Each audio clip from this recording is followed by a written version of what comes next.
Welcome to this podcast. Unnamed as of this moment. I'll have figured it out by the time I post it. My name's Rocky, and I'm an artist here in Houston, Texas, the jewel of the South, some call it. I came across a game that it was really important to me as a little kid because it was like all the shit that I loved. One of my favorite movies when I was a little kid was Clash of the Titans, the old school stop animation Clash of the Titans. I think it came out like in the 70s or some shit. And because I loved Greek mythology and really just all types of mythology. We mash it all up. And I loved, one of the main villains of Clash of the Titans was Medusa, who, she has snakes for hair. And if you look her in the eyes, you turn to fucking stone. And she was awesome. And she's the main bad villainess in this game. It's a game called Kid Icarus. My cousin had gotten the Nintendo Entertainment System, which was just like the baddest shit. I loved this motherfucker. And the thing was, I was a little kid. So of course, when you're a little kid, your little hands and your brains, it doesn't all work together and you haven't developed to that point. So I would play and I got the point and all that shit, but I didn't have the hand-eye coordination to make shit happen. So I would play this game, Kid Icarus, and I could not beat the first level to save my life, dude. I would play, but I loved it so much. I thought the graphics were the shit. I loved all the characters because it included some of those Clash of the Titans, Greek mythology characters. As I said, Medusa is the main villainess there. And another thing is Kid Icarus went vertically, whereas all the other games scrolled side to side. So it was just different to me. But the thing that sucked, and the reason I could not beat this motherfucker, was that you would work your way up, and these were long levels, especially for early Nintendo. You work all the fucking way up, and if you die at any point, there were no checkpoints, there was nothing. It was a long way down, and you had to start all over again. I would spend days, what felt like weeks, just trying to beat level 1. I think it was set up like Mario Brothers style. Or maybe not. I don't remember. But anyways, level 1, whatever the fucking first level was, I couldn't beat it. And so the characters of the first level were like the most ingrained on me. So really this painting is an homage, not to the overall game, Kid Icarus, but to the first level. You start off as like a little child angel. You're in Angel Land. Your name is Pit. And I think you're trying to save a chick from the evil clutches of Medusa. I mean, there are several characters there that are just tattooed on my brain. I think of them often, which is kind of ridiculous because I'm a middle-aged man. But I do think about them all the time. So I was like, well, I want to do something that's like a shout out to those specific characters and that specific level. So that's what this painting is about. It is about level 1 of Kid Icarus. And that's what I'm calling it. Ode to level 1 of Kid Icarus, or Ode to Kid Icarus level 1. I don't know. It's a working title. We'll see. Whenever I'm going to come up with a painting, of course you want to come up with a general idea. So I try to go in, do some rough sketches and shit like that. So I came in and I decided to draw Kid Icarus himself. Pit is his name. And if you get into further levels, like his hair color changes, I wouldn't beat this game till I was like 22 years old. Because I went and I got an old Nintendo and I went and rebought the game so I could play it and beat it. I eventually beat it. It took me like 15, 16 year, however old I was, I don't know. But Pit, he grows to be a dude. By the time he rescues this woman, he's like a full grown ass man. But at this point, you're just a little baby. And so I thought about the reality of that. And I was like, wow, this poor little toddler is having to just murder the fuck out of all this stuff on his way to victory. So I sat down, I drew Pit, and this version is very, like I said, loose sketches. In fact, I get way looser than this when I'm putting something together. So I tried to make it look like a little kid. We know little kids are kind of fat. like he's just got like 2 teeth, very simple. And I give him little angel wings and all that good shit. From there, the next thing I sketched was this guy. I don't know the names of these dudes, but these dudes, like, they made the biggest impact on me. This is the guy that I drew, and I was like, oh shit, Kid Icarus, it's that thing. So really, this drawing was the catalyst for the whole piece overall. So at that point, I start getting my ideas together. I added a couple more characters. There's this guy. I don't know his name. He's like a weird waddling, I don't know what the fuck he is. He's like a waddling frog, whale, porpoise thing. And by the time you see this dude, you're at the end of the level and shit is going down. Like I said, if you die, you start over. This guy takes like 4 or 5 shots, and since he's waddling, like you can't, you sometimes you miss him. And so by the time you see this guy, you're getting to the end.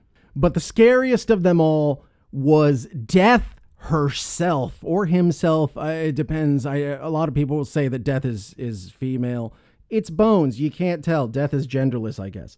Anyways, so there was an Angel of Death, Grim Reaper-y type character. And what that motherfucker would do is just walk back and forth and walk back and forth. And if the Grim Reaper didn't see you, you were good to go. You just move about your way. Oftentimes there'd be a chalice of life that gives you, delicious energy back. And, but if the Angel of Death saw you, oh my God, it was the end of the world. The Angel of Death started going ape shit and running around and going crazy and squawking, and it was just a terrible noise. And then all the little angels of death would come flying down from everywhere. It seemed like they were coming from everywhere, and they were all over the place. Their little lines were weird, so you couldn't guess where they were going, and they just knocked the fuck out of you. If you pissed off an Angel of Death, dude, you better hightail it out of there, because you're in some serious ass trouble. And when that happens, like, that would scare the shit out of me. So I wanted this painting to kind of refer to that moment where the Angel of Death sees you and loses their shit and brings down all the little angelets of death, and they just fuck you up. So I wanted to recreate that moment, because that's a moment of great, great stress for me as a small child. So I get in, I drew that kind of standard Angel of Death stuff and the little angelets. So I got them. So, okay, now I've got all my little characters sketched. I haven't put them in any real order. I haven't drawn them together. I just kind of go in and sketch them as I'm imagining them. So from there, what I do is I scan my characters. I bring those guys into Photoshop. I clean them up. I cut them out. I set up my file to be like, a scaled down version of my canvas. So I essentially set my canvas, and I go in and I take my guys that I've scanned, and I basically lay them out from there. Because in the past, I would tend to overdo shit and make it too big. Now I got to move this here, and you've thrown the whole, center of the painting off. And now it's fucked, and it just doesn't look anything like what you wanted, and you're bummed out about it. So what I then did, I took my layout with my sketches and all that shit, I printed the whole thing out, and I projected it up onto my canvas. Really, so I could just go in and mark on the canvas where everything falls. So now, at this point, we are ready to lay some shit down, as they say. So if you look at this picture, at this point, I've taken my general placement and I've done like an even looser sketch of just generally what I'm trying to get done. So you see everything here. Now in the game, there's no background. The background is just black. I don't think it's till you get to the later levels where you start to see little bits of background, but there really wasn't anything there. I didn't want to just have a black background. So in the title scene, I had noticed that there's like clouds at the bottom. So you could assume this happens above the clouds. So I figured my background, I was going to have clouds at the bottom working your way up into essentially space. So here you have really just me laying down the basic colors. I've come in, as you see down here, I got more of like a sky blue, and I'm working my way up gradually into these darker blues and purples and blacks. As you see, I'm starting to get my shit to gradiate a little bit. So brush wise, I have this guy. I don't know if you can see, whatever. You see how short those bristles are. They're very short. They're very stumpy. And I love this one because it's almost like a marker when you're coming in there. And also at the same time, it's really great for blending. If you want to blend your colors, you want to lay them down. At least this is how I do it. You lay them down in pieces, and then you go through, and this is while the paint is still wet. You're going through and you're just going to start like working it down and up and just work it all around until you're gradiated up. Now at this point, I've added stars. I've added a little bit of haze down here at the bottom. And here we're starting to get into some real shit. I've added clouds. You see down here, just to let you know this is happening above the clouds as you work your way up. I've started to fill in the angels of death here. I started with them because I actually thought they would be the hardest. And if that didn't turn out, I was just going to fucking give up. We've laid down all the dark robes of the death characters, starting to lay down the bone tones and stuff like that. As the bone tones, that's like an old school, it was like Two Live Crew, but of the 50s, the bone tones. As you can see, I've laid down them bone tones. And I've got one guy here that I've really developed a bit, and he's looking good. So at this point, I'm down. I'm on board. I'm still going. I've mixed up the color that I'm going to use for my little Cyclops guys, starting to fill that out. So with these guys, I mean, the Angel of Death is the Angel of Death. There's not a lot you can do with it, but I wanted to kind of put these guys down without referring to the video games necessarily, and kind of do them as they were in my mind. You know, when you were a kid playing with the Nintendo Entertainment System, and this happens to this day, you know, you get a little kid, you hook them up with an 8-bit Nintendo, they fucking love it. Because there's a lot of theater of the mind. You fill in the spaces with your little kid brain. And if you've ever talked to a little kid, it's like talking to somebody high on LSD, dude. They're fucking wild. You watch Yo Gabba Gabba? So I wanted to kind of tap into that. So I remembered these little floating eyeballs with their little octopus arms and shit like that. I thought they looked so cool. So I thought of the reality of what that would take, a giant eyeball. Like, okay, so I'm going to give it big veins in its head, and I wanted it to have an octopus type texture to its skin and all that shit. So you see, I'm starting to fill those guys in here. I've got, I'm applying veins to the head of this guy. I've come in, and now Angel of Death. The Angel of Death has a little cliff to stand on. It's coming along nicely. Oh, I see down here, I've added these bricks. This was like a total shout out to the game. The bricks at the bottom, I made it like kind of like Mario Brothers. If you cover up all the shit and you just look at the bricks and the sky, that's almost like where Mario Brothers took place. It looks similar. So then moving on here, I've jumped ahead a little bit. I mentioned the octopus skin. I did that by going in there and doing like a lot of almost like not pointillism full on, but you know, like I said, with that short, bristled brush, just going in and fucking hitting it and popping it and thinking about the reality of what the anatomy of this insane creature would be. So I've gone in, I'm highlighting it up, and I'm trying to figure out where everything lies. You can see a good example of that here, because that's early on in the highlighting and shading process. A lot of people start dark and work their way light. I start mid-tone and then work my way through there. It's probably wrong. I don't know. I'm not particularly well trained. So you fast forward one more here, and you can see I'm pretty much finished with this guy. I've added some darks to him. I've got the texture in there. It's looking good. I'm starting to splatter some brains. All that good shit's going on. You see this guy over here. He's done. Now I'm down into the last couple of guys, the little weird slug frog guy and Pit himself. Now, I got to go in there. I got to do the wings first. I'm trying to work my way back to front, the opposite of how you wipe. So I'm going in there. I'm doing the wings, and you can see that here. Now, from here, there's a big jump because I had a thing where if you think back to the original Pit sketch, I was trying to make him more toddlery looking.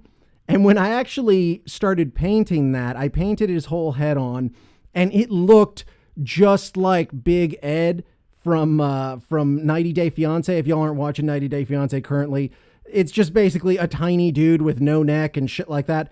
So, and long flowing hair. So it was just blowing my mind. I was so pissed off. I rage painted over his face and the whole thing. So I said, you know what? I'm going to come back and I'm going to get a little cartoony with Pit, because you couldn't necessarily make him a full-on child. Have you seen a child try to do anything with their hands? They got no strength. How the fuck is a little kid going to shoot a bow and arrow? Yeah, literally, they walk for 5 minutes and my feet hurt and all that whole shit. I mean, they're very, very weak physically. They aren't capable of the type of ass whipping it's going to take to get up there and save the princess and slay Medusa. So I had to give him kind of mannish hands and mannish feet. So then I was like, well, I'm going to come back in and do a cartoony sort of face for him, but like realistic cartoony. So this was the point where I realized that Pit had way too much fucking hair. Like his hair was too thick and full, flowing in the wind. So I came back in and I painted over and took some of that hair away. And I would have to go back and fuck with that. As you see, the little slug guy's coming along, putting a little slime on his little tongue there, his little sharp teeth and all that good shit. It's coming along kind of okay. Don't be afraid to have to go in and paint over some shit. Because, I mean, that's the awesome thing about painting is you mess up, you go back, you paint over it, you can fix it. Nothing's ever fucked. You know what I'm saying? So I was having an issue with the eyeball of the little Cyclops guy who was getting shot in the head. Because you got to think about it. He's got all those veins and shit like that. If you got shot in the head, you think of like a corpse, the little eyes roll back in the head. So I wanted him to have his eye more rolled back in his head. So I come in here, I've totally painted over his eyeball. As you see with Pit now, I've adopted more of like a big eye child look to him. But yeah, I mean, he must be some sort of dwarf or something. Because if you look at, I mean, that's the feet and hands of a man. But anyways, after that, we get to the final product.